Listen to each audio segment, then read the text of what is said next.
Hello everybody, you're welcome back again to the Reggae Appreciation Society.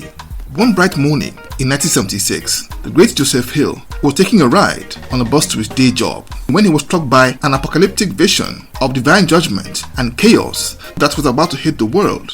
The experience inspired his then newly formed group's debut album.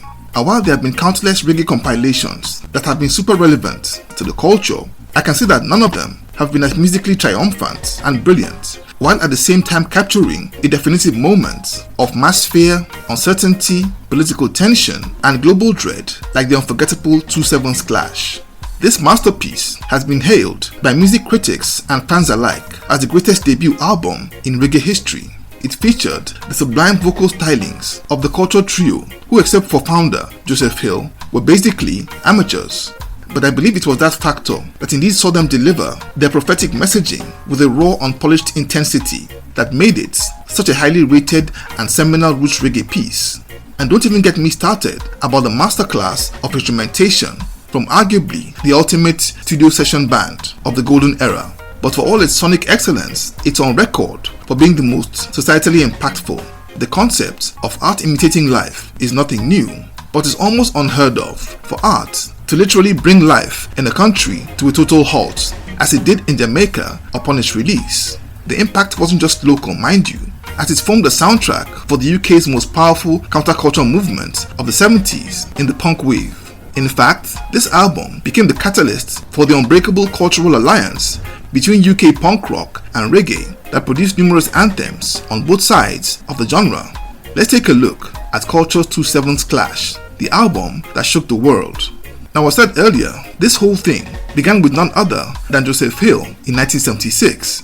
It had been 2 years since the breakup of the Soul Defenders band, a unit which had been one of the in-house session groups at Coxsone Studio One, in which he had served since 1970 as percussionist and backup singer. After moonlighting with various bands on the hotel circuit, he took up a day job as a sign painter with the Kingston Department of Public Works to put food on the table.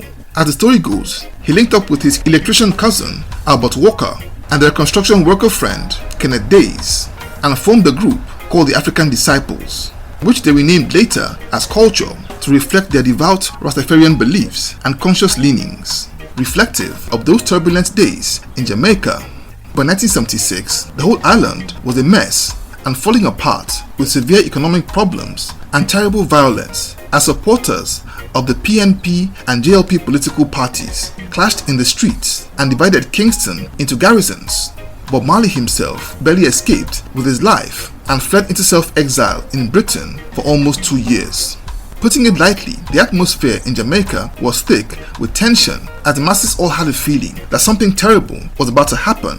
At the time, Joseph Hill was then a new firebrand Rastafarian, highly versed in the teachings of Marcus Garvey. One of Garvey's prophecies foretold that when 2/7's clash, the ruled or the oppressed would rise up against the rulers or the oppressors in an earth-shaking revolution. Though Garvey gave this prophecy in the 1920s, it would resonate heavily with Joseph Hill in 1976. And one morning, while riding to work in one of these kind of buses, he reportedly went into a trance and saw a vision of the cataclysm about to hit when 2/7's clashed. In other words, 7/7 in 1977. That epiphany inspired him to start writing the apocalyptic themed songs for what became the group's debut project.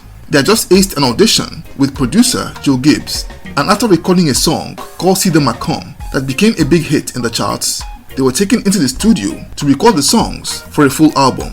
Joe Gibbs' studio at Duhaney Park in Kingston had by then become Jamaica's #1 recording outfit, as that producer had forged a devastating collaboration with super studio engineer Errol Thompson that was christened the Mighty Two. For instrumentals, Gibbs recruited a backup band called the Professionals, with the core rhythm section of Lloyd Parks and young Robbie Shakespeare on bass, and also young Sly Dunbar on drums. Sly Dunbar had just formulated the sublime militant drumming technique called rockers, and was ably complemented by guitar legend Eric Lamont, Uzziah Sticky Thompson on percussions, Tommy McCook of the Scatterlights on saxophone, and Ben Gordon on trombone, among other superstar instrumentalists. Combine all these factors with the charismatic Joseph Hill on lead vocals, delivering the lyrics like an Old Testament prophet, with a vocal style that was half speaking and half singing, with Walker and Days giving him backup on the harmonies, creating a balance.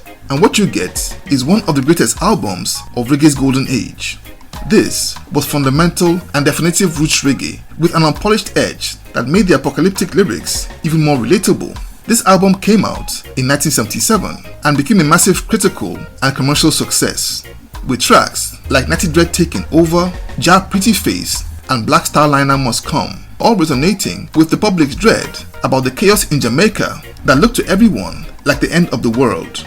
But it was the song 2/7's Clash that truly struck terror into the hearts and minds of the masses. So much so that on the very date that the 2/7s fully clashed, on the 7th day of the 7th month of 1977, the entire island shut down. People stayed at home, schools didn't open, nobody went to work, and the army was even called in to the streets to prevent anarchy in case the apocalypse really hit. Thank goodness the world didn't end on that day, but the album's impact was undeniable, both locally and internationally. The album became a hit in Britain, first in underground sound systems, and when it came on the radar of legendary BBC DJ John Peel, who gave it constant rotation play on his show. But it truly became the soundtrack of all the disenfranchised British youth who made up the ranks of the punk movement. Like back home in Jamaica, Britain had major problems of its own in 1977, like economic decay, high youth unemployment, and police victimization of young people. All these issues would swell the ranks of the punks, who in London would flock to spots like their unofficial headquarters in the Roxy nightclub, where a then 21-year-old DJ of Jamaican ancestry called Don Letts often played it to the utmost delight of its patrons. The punks loved the music, no doubt, but all gravitated heavily to the album's anti-establishment messaging and the similar struggles of their counterparts over in Jamaica. It became the spark of the punk movement's love affair with reggae that Bob Marley captured in his song Punky Reggae Party that came out in that same year. It's almost 50 years since that masterpiece hit record store shelves. It remains a benchmark of what a classic reggae album is supposed to sound like, studied by musicologists and revered as one of the greatest of that genre, alongside the likes of Catch a Fire by the Wailers and Marcus Garvey by the Burning Spear. It's a perfect tripod of cultural impact, powerful lyricism, and perfect instrumentation. It launched culture into the limelight and reckoning as one of reggae's elite groups, and built a legacy for itself as one of the great albums of the 20th century across all genres. So there you have it. Thank you for watching this video today. Please leave a like, subscribe, and until next time, Jah bless.